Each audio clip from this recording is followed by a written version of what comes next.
I welcome you all on the engineer Sahil का ज्ञान YouTube channel. आज हम इस वीडियो में बात करेंगे non contiguous memory allocation techniques के बारे में।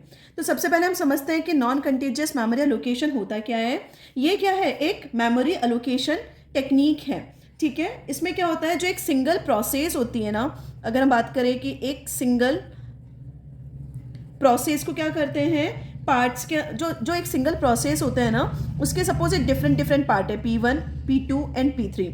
इसको क्या करते हैं, नॉन कॉन्टिजियस मैनर के अंदर स्टोर करते हैं। तो देखो, अगर हम बोलें कि जो P1 प्रोसेस थी, इसके ये P1 प्रोसेस की है P11 पार्ट, P12 पार्ट और P13 पार्ट। ये 3 पार्ट्स में डिवाइड की P1 प्रोसेस को। तो क्या करेंगे, जो डिफरेंट पार्ट है ना इस P1 प्रोसेस के, उसको मेमोरी के अंदर, जो मेमोरी है, मेमोरी के अंदर जो डिफरेंट लोकेशन है ना, वहाँ पे स्टोर करते हैं। तो ये क्या हो गया, एक सिंगल प्रोसेस को, जो सिंगल प्रोसेस के डिफरेंट पार्ट को मेमोरी के अंदर क्या किया, अलग अलग लोकेशन पे स्टोर किया। इसे ही क्या बोला गया, नॉन कंटीजियस मेमोरी एलोकेशन बोला गया। तो देखो, इसमें जो नॉन कंटीजियस मेमोरी एलोकेशन होता है ना, उसमें 2 तरह की टेक्निक होती है।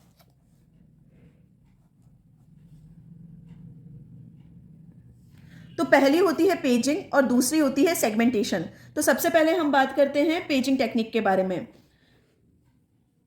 ये जो पेजिंग टेक्निक होती है ना, वो कैसी होती है, वो होती है फिक्स्ड साइज्ड पार्टीशनिंग स्कीम होती है। ठीक है, और इसका कॉन्सेप्ट क्या होता है कि जो सेकेंडरी मेमोरी होती है और जो मेन मेमोरी होती है ना, इसके अंदर वो क्या होती है, इक्वल साइज के पार्टीशन में डिवाइड होती है। तो देखो, पेजिंग क्या हो गई, फिक्स साइज पार्टीशनिंग स्कीम हो गई। और इसका कॉन्सेप्ट क्या होता है पेजिंग का, या फिर हम पेजिंग को क्या बोल सकते हैं, पेजिंग क्या है, एक स्टोरेज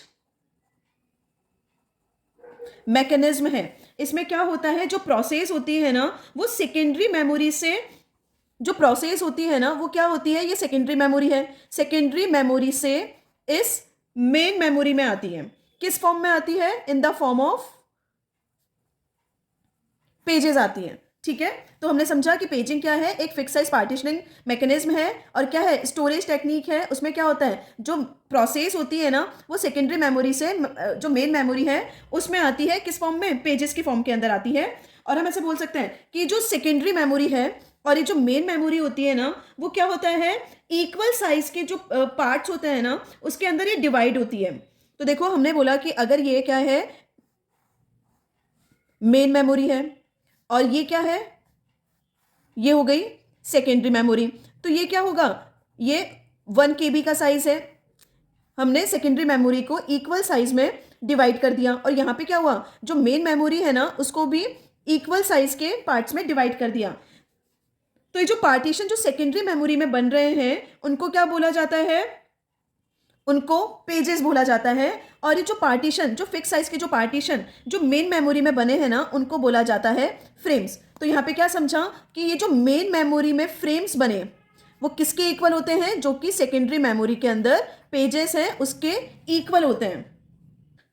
तो देखो, यहाँ पे क्या है, फ्रेम किसके इक्वल है, पेजेस के ऊपर है। तो उसका मतलब क्या हो गया, जो प्रोसेस का जो एक पेज होता है ना, वो कहाँ पे स्टोर होगा, इस मेमोरी के एक फ्रेम के अंदर स्टोर होगा।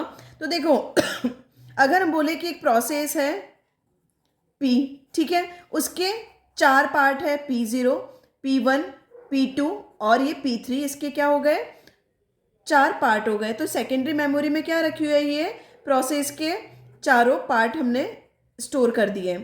तो क्या होगा, इसमें जो पेजेस हैं उसकी साइज किसके इक्वल है, इन फ्रेम के इक्वल है। तो क्या होगा कि अवेलेबिलिटी के अकॉर्डिंग ये जो पेजेस है ना, वो कहाँ पे आएंगे, मेन मेमोरी के अंदर आएंगे। किस फॉर्म में आएंगे, फ्रेम्स के फॉर्म में आएंगे। और कैसे आएंगे, नॉन कंटीजियस मैनर के अंदर आएंगे। जैसे कि जो P0 है, तो वो एज ए फ्रेम के अंदर आएगा, तो वो कहाँ पे स्टोर हो सकता है, फ्रेम 0 पे। जैसे P1 है, वो कहाँ पे स्टोर हो गया, एज ए फ्रेम 1 के फॉर्म में। और जो पेज P2 है, वो कैसे स्टोर हो गया, फ्रेम 2 की फॉर्म में। तो ये नॉन कंटीजियस फैशन के अंदर ये स्टोर हो जाता है। तो देखो, अगर है ना पेजेस को मैप करना है ना फ्रेम्स के अंदर, तो क्या है, जो पेज साइज है ना, उसको फ्रेम साइज के इक्वल होना कंपलसरी हो जाता है। तो देखो ये जो प्रोसेस होती है ना वो मेन मेमोरी के अंदर कैसे स्टोर होती है उसको एग्जांपल से समझते हैं। यहाँ पे मेन मेमोरी है जिसकी साइज़ कितनी है 12 KB की साइज़ है, और हम यहाँ पे समझते हैं कि यहाँ पे एक प्रोसेस है P1 जिसकी साइज़ है 3 KB की साइज़ है। अगेन यहाँ पे एक और प्रोसेस है P2 जिसकी साइज़ भी कितनी है 3 KB की साइज़ है। यहाँ पे एक और प्रोसेस आई P3 जिसकी साइज़ हम मान के चलते हैं उसकी साइज़ है 4 KB की। तो जितने भी जो प्रोसेस है ना उनको क्या किया 1 KB के पार्टीशन में डिवाइड कर लिया। तो यहाँ पे कितने डिवीजन हो गए 3 डिवीजन हो गए।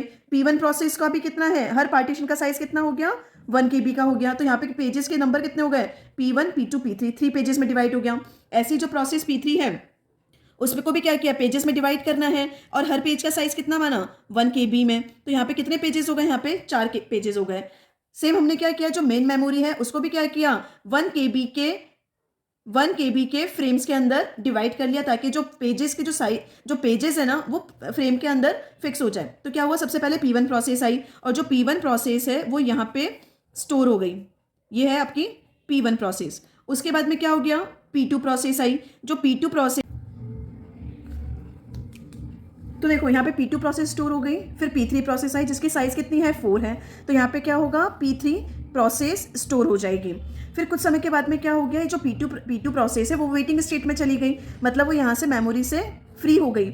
और क्या हो गया एक दूसरी प्रोसेस आई P4 प्रोसेस। अब क्या हो गया कुछ समय के बाद में जो P2 प्रोसेस है ना वो मेमोरी से हट गई, यानी कि वो वेटिंग स्टेट में चली गई, मेन मेमोरी से चली गई।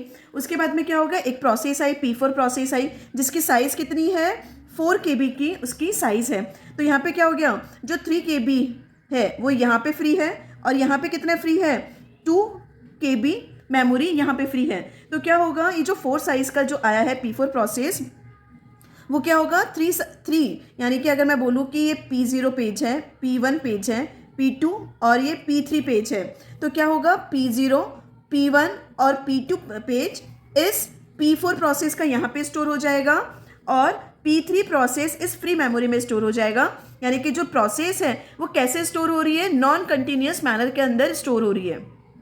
तो हमने क्या समझा कि जब कोई भी जो प्रोसेस है वो अगर सेकेंडरी मेमोरी में रखी हुई है तो वो किस फॉर्म में रखी हुई है पेजेस के फॉर्म में रखी हुई है, और जब वो प्रोसेस मेन मेमोरी के अंदर आती है तो वो किस फॉर्म के अंदर आएगी, जैसे प्रोसेस 1 आई अब यहाँ पे तो किस फॉर्म के अंदर आएगी फ्रेम्स की फॉर्म के अंदर आएगी। और यहाँ पे फ्रेम्स का और पेज का साइज इक्वल रखा जाता है ताकि जब हमने यहाँ पे प्रोसेस को डिवाइड किया फिक्स साइज में तो उसी साइज में मेन मेमोरी के अंदर फ्रेम्स का डिवीजन करते हैं ताकि ईच जो पोर्शन है ना प्रोसेस का वो कहाँ पे स्टोर हो पाए मेन मेमोरी के ईच पोर्शन के अंदर स्टोर हो पाए।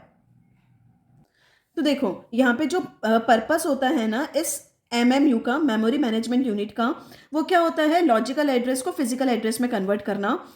और ये जो लॉजिकल एड्रेस था वो कौन जनरेट करता है CPU जनरेट करता है। और किसके लिए जनरेट करता है ये पेजेस के लिए जनरेट करता है। लेकिन जो एक्चुअल एड्रेस की बात करूं या फिर मैं बात करूं फिजिकल एड्रेस,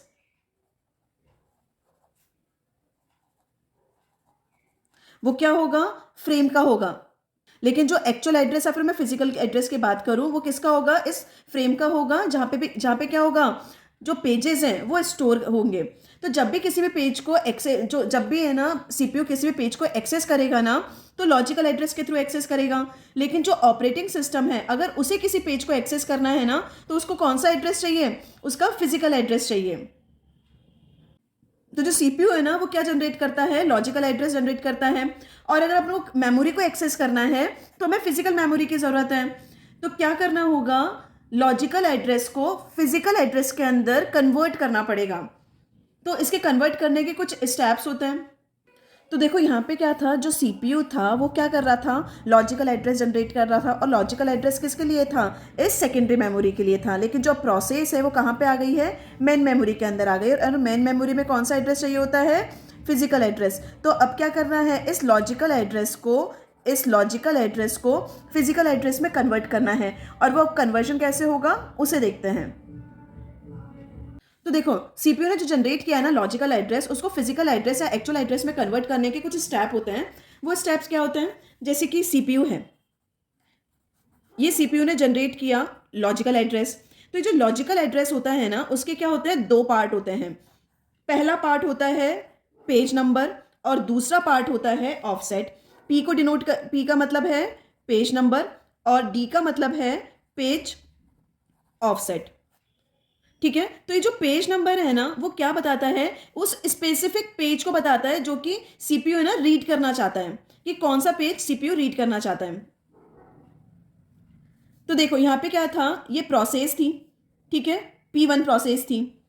तो इस P1 प्रोसेस को जब हमने इन पेजेस में डिवाइड किया ना, P10, P11 और P12, इस 3 पेजेस में डिवाइड किया इस प्रोसेस को, तो P क्या बताएगा कि इन तीनों में से किस पेज को ये जो सीपीयू है ना वो रीड करना चाहता है। और ये पेज ऑफसेट क्या बताता है कि जो स्पेसिफिक पेज है, फॉर एग्जाम्पल P11 पेज है, इसमें से कौन सा स्पेसिफिक वर्ड है जिसको कि सीपीयू रीड करेगा।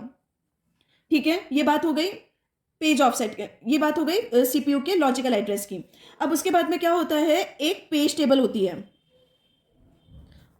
क्या होती है? एक पेज टेबल होती है। इस पेज टेबल के अंदर क्या होता है? ये जो फ्रेम है ना, जितने भी फ्रेम नंबर हैं उनके करस्पॉन्डिंग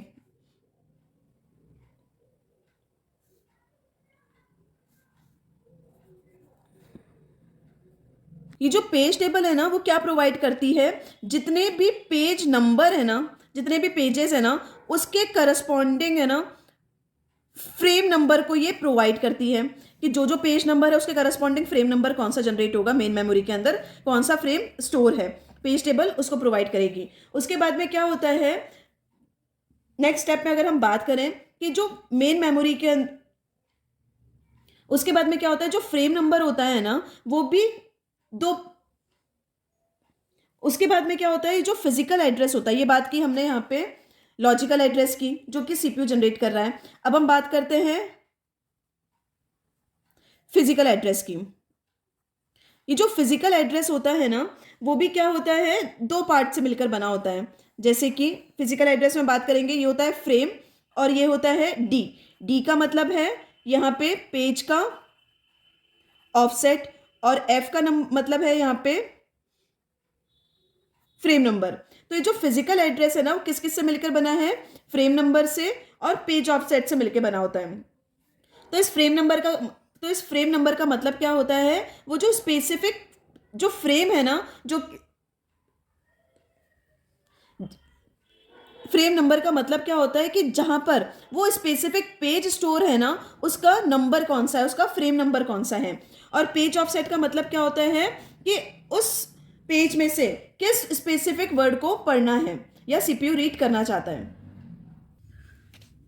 तो देखो यहाँ पे जो फिजिकल एड्रेस के अंदर फ्रेम और उसके साथ में जो डी है और जो लॉजिकल एड्रेस के अंदर क्या है? डी, दोनों इक्वल हैं। और डी का मतलब क्या है? पेज ऑफसेट है। और पेज ऑफसेट का मतलब ये होता है कि कौन से नंबर के इंस्ट्रक्शन को सीपीयू एग्जीक्यूट करेगा उस पर्टिकुलर पेज नंबर के अंदर। ठीक है, अब हम बात करते हैं पेजिंग के अंदर एड्रेस ट्रांसलेशन की। आज की वीडियो में इतना ही। नेक्स्ट वीडियो में हम बात करेंगे कि पेजिंग के अंदर एड्रेस ट्रांसलेशन कैसे किया जाता है। Thank you.